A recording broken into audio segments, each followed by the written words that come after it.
Hello students, हम लोग chapter पढ़े खाद्य संसाधन यानी कि फूड रिसोर्सेस। और वैसे फूड रिसोर्सेस की बात कर रहे हैं हम लोग इस चैप्टर में जो हमें पौधों से प्राप्त होते हैं। तो आज की क्लास में हम लोग बात करेंगे फसल के उत्पादन में वृद्धि कैसे की जा सकती है उसके बारे में। तो मैं यहाँ पे हेडिंग देता हूँ, फसल उत्पादन में वृद्धि। फसल उत्पादन में वृद्धि।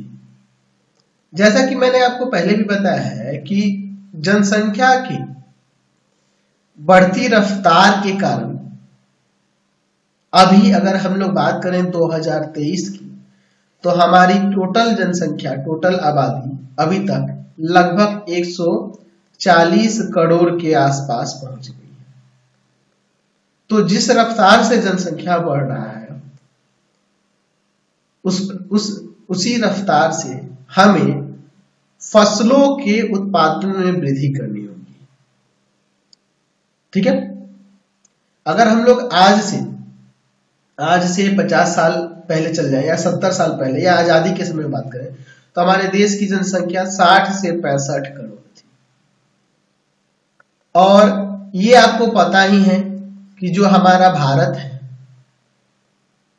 उसके क्षेत्रफल में अभी तक कोई वृद्धि तो नहीं हुई है ना। जमीन क्या बढ़ गए हैं? कृषि योग्य जो भूमि है उसमें वृद्धि हुई है? नहीं हुई है, वो जमीन उतना का उतना ही है। और जनसंख्या सीधे डबल से ज्यादा हो गई है। तो इसके लिए क्या करना होगा? तो फसल के उत्पादन में वृद्धि करना होगा। तो यही सब चीजें देखकर भारत में हरित क्रांति आई थी, आपको याद है?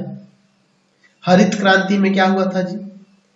हरित क्रांति में अच्छे किस्म के बीजों का इस्तेमाल करना है ना जी, ताकि फसल अच्छा हो, है ना। फसल उत्पादन के लिए सही से प्रबंध करना, सिंचाई के लिए प्रबंध करना, उनके लिए जो भी खाद वगैरह जो जरूरी है वो सब का प्रबंध करना, फसल की सुरक्षा के लिए कि उसमें कीड़ा ना लगे, इन सब का है ना जी, ये सब पे ध्यान दिया गया।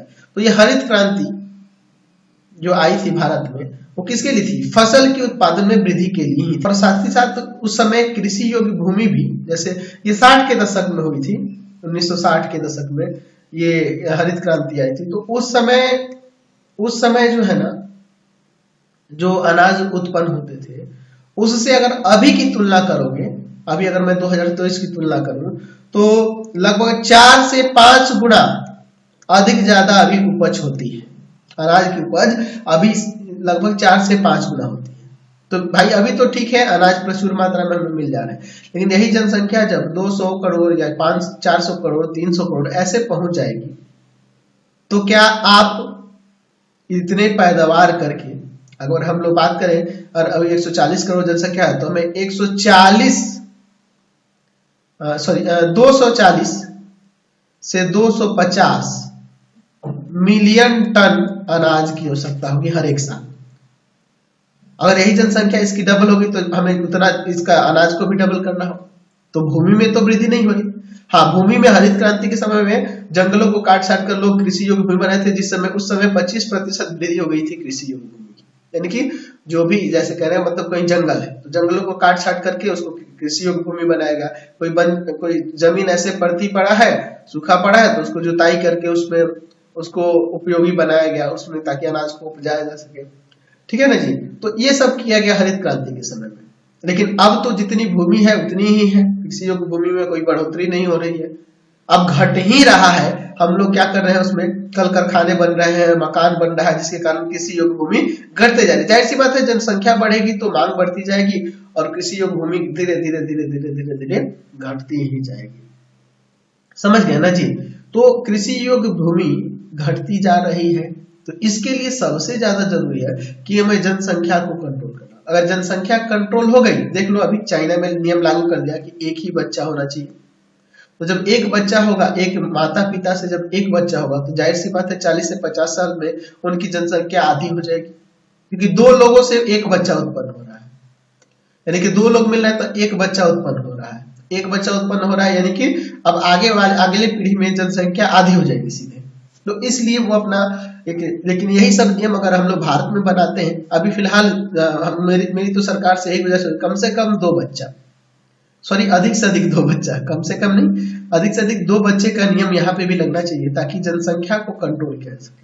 यानी कि जो 140 करोड़ जनसंख्या उसमें बढ़ोतरी ना हो, है ना जी, उसमें बढ़ोतरी ना हो, उसको सीमित रखा जाए, क्योंकि 2 लोगों से 2 बच्चे होंगे तो जाहिर सी बात है वो जनसंख्या उतनी ही बैलेंस रहेगी, बढ़ेगी नहीं, हाँ थोड़ी घटती जाएगी लेकिन बढ़ेगी नहीं 140 करोड़ से। तो ये सब नियम लगना चाहिए हमारे देश में भी, ताकि हम लोग बैलेंस, हम लोग को फूड मिल सके, खाना सही से मिल सके, नहीं तो आगे चल के हमारे यहाँ भी अकाल पड़ जाएगा, ठीक है ना। तो इसके लिए जरूरी है ये। तो फसल में उत्पादन की वृद्धि के लिए बहुत सारे अभी वैज्ञानिक तरीके उपयोग हो रहे हैं, लेकिन वैज्ञानिक तरीके के उपयोग होने से इनसे बहुत सारी हानियां भी हैं, इनके बारे में भी हम लोग चर्चा करेंगे इसी चैप्टर में। तो अगर हम लोग बात करें तो हम लोग 3 चीजें कर सकते हैं। पहला तो जो हम लोग फसल उपजा रहे हैं उसमें किस्मों में उसके सुधार करें, यानी कि अच्छे तरह का बीज वगैरह का इस्तेमाल करेंगे, है ना। फसल उत्पादन के लिए सही से प्रबंध करेंगे, सिंचाई की, उसके निराई यानी कहने का मतलब उसमें से खरपतवार को अलग करना, है ना, सुरक्षा का प्रबंध करेंगे ताकि उसमें कीड़ा वगैरह ना लगे, ये सारी काम हम लोग इसमें करेंगे। तो चलिए हम लोग इसके बारे में थोड़ा सा यहाँ लिख लेते हैं, फिर आगे बढ़ेंगे। तो हम लोग इसमें यहाँ पे लिख सकते हैं कि 60 के दशक में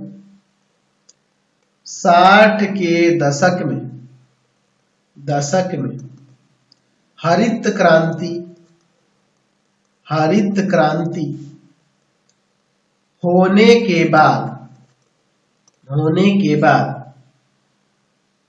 के बाद से 2006 तक भारत की कृषि भूमि में लगभग 25% की वृद्धि हुई है। लेकिन अगर मैं अभी के समय की बात करूं, 2006 से 2023 तक यह वृद्धि घटकर लगभग 10% रह गई है। अब समझ लो क्यों ऐसा, बिल्डिंग्स बनने के कारण, है ना, ये बहुत सारे बिल्डिंग बन गए, बहुत सारे फैक्ट्री बन गए, हम लोग बहुत सारे मकान बनते जा रहे हैं, जनसंख्या वृद्धि के कारण ये अब देखो 10% घटकर हो गया है। तो जाहिर सी बात है जमीन जब घटेगा तो भाई अनाज उपजेगा नहीं, कम होगा। अच्छा, जबकि यहाँ पे लिख सकते हैं तथा 1960 के तुलना में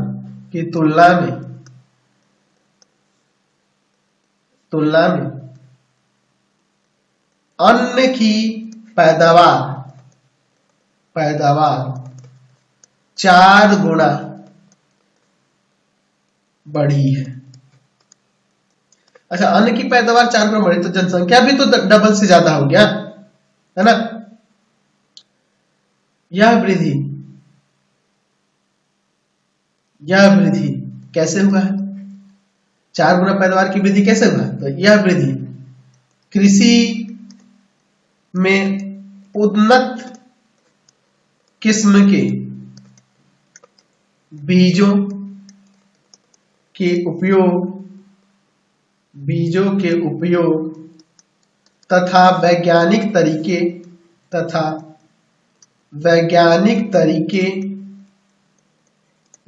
तरीकों से फसलों की देखभाल,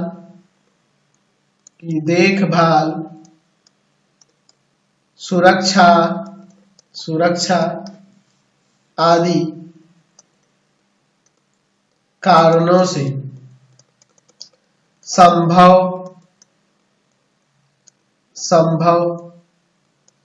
हुई है। लेकिन जो अभी की स्थिति है, अभी जो हम लोग कह सकते हैं कि अभी जो हम लोग फसल उत्पादन करते हैं वो बहुत ही खतरनाक है, क्योंकि बहुत सारे उसमें कीटनाशक, बहुत तरह के खाद उपयोग कर रहे हैं, वो हमारे लिए, शरीर के लिए हानिकारक ही। तो क्या फायदा है ऐसे वैज्ञानिक तरीके से खेती करने से? तो फिर अभी देखो, अभी आप सुन रहे होंगे कि जो भी अभी तक आजकल महंगे जो बिक रहे हैं खाद, जो महंगे जो भी अनाज बिकते हैं, या फिर जैसे गेहूं ही है, कई तरह के गेहूं है, चावल है, ये सब कई प्रकार के हैं। तो जिसमें जो उर्वरक डाला जा रहा है, खाद की जगह उर्वरक का इस्तेमाल किया जा रहा है, यानी कि सड़े गले हुए पेड़ पौधों के वेस्ट से जो फसली खेती की जा रही है, तो उसकी लागत, उसका खर्च ज्यादा पड़ता है और आजकल उसकी मांग बढ़ते जा रही है। यानी कि हम लोग फिर पीछे की तरफ ही बढ़ रहे हैं, लेकिन ये पीछे की तरफ बढ़ेंगे तो अनाज की उत्पत्ति उतनी नहीं हो पाएगी, पैदावार जो अभी 4 गुना बढ़ी है वैसे नहीं बढ़ पाएगी। तो ये भी दिक्कत है ना जी। ये भी दिक्कत है कि अच्छा ज्यादा उपज नहीं होगा तो सबकी पूर्ति हम लोग कैसे करेंगे, है कि नहीं। हम लोग अगर उर्वरक का इस्तेमाल करके खेती करते हैं, ठीक है नहीं, तो यहाँ पर अगर हम लोग पैदावार में दिक्कत हो जाएगी, है ना जी। अगर हम लोग पुराने तरीके से हम लोग गोबर का इस्तेमाल करें, हम लोग सड़े गले फलों का, सब्जियों का वेस्ट का इस्तेमाल करें, तो उनसे पैदावार में कमी आई, तो हम जनसंख्या तो दिन प्रतिदिन बढ़ते जाएगी, तो इससे क्या होगा, दिक्कतें बढ़ेंगी, है ना जी। तो अब हम लोग इस समस्या से जूझ रहे हैं कि हम लोग करें तो क्या करें। हम लोग अगर ये वैज्ञानिक तरीके से खेती कर रहे हैं तो जाहिर सी बात है इससे हमें बहुत सारे नुकसान है, बहुत सारे कीटनाशक वगैरह सब इस्तेमाल करते हैं हम लोग, जो हमारे शरीर के लिए भी हानिकारक है। और पुराने तरीके, यानी हम लोग कह सकते हैं कि हम लोग रसायनों की तरफ ना जाकर हम लोग जो कह सकते हैं खाद का, गोबर का इस्तेमाल करें, सड़े गले गोबर का, जानवरों के वेस्ट का, इस सब का इस्तेमाल करके खेती करेंगे तो पैदावार कम होगा। तो दोनों तरफ से हम लोग उलझे हुए हैं, है ना जी। चलिए, तो अगर हम लोग बात करेंगे फसलों के उत्पादन में वृद्धि की, हम लोग वृद्धि की बात करते हैं, अभी लाभ हानि की बात नहीं करेंगे, ठीक है जी। तो फसलों के उत्पादन की वृद्धि के लिए हम लोग 3 काम कर सकते हैं। जैसे कि मैंने बताया कि फसलों के किस्म में सुधार कर सकते हैं, फसल उत्पादन का सही से प्रबंधन कर सकते हैं और फसल की सुरक्षा का भी प्रबंधन करेंगे। तो हम लोग यहाँ पे लिख सकते हैं कि फसल उत्पादन में वृद्धि, फसल उत्पादन में वृद्धि के लिए आवश्यक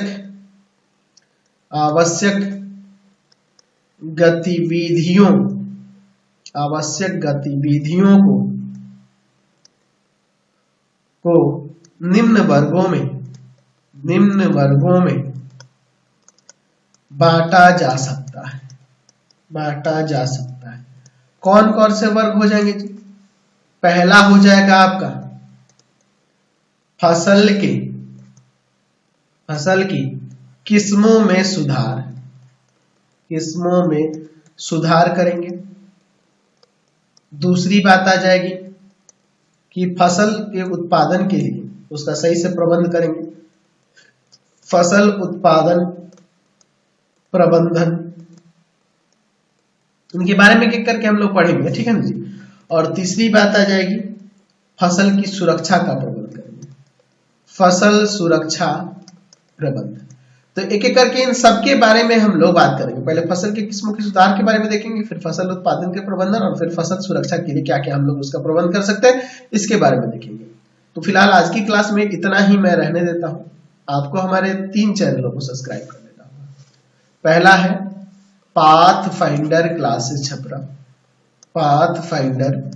क्लासेस छपरा, दूसरा है आपके पास भारती भवन रविकांत सर,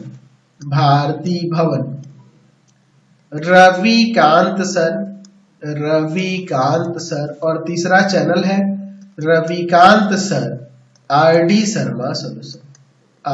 शर्मा सॉल्यूशन। तीनों चैनलों को सब्सक्राइब कर लेंगे। इससे रिलेटेड वीडियो के लिए सीधे डिस्क्रिप्शन में, इससे रिलेटेड नोट्स के लिए गूगल पे जाकर सर्च करेंगे www.ravikansir.in और यहाँ जाकर आप सभी क्लासेस के नोट्स, उनके PDF को डाउनलोड कर सकते हैं, पढ़ सकते हैं। इंस्टाग्राम और फेसबुक पे जाकर पाथफाइंडर क्लासेस छपरा को लाइक एंड फॉलो करना नहीं भूलें। Thanks for watching the video. Comment करके जरूर बताएं कि हमारी चैनल की वीडियोज आप सभी को कैसे लगता है। Thanks for watching.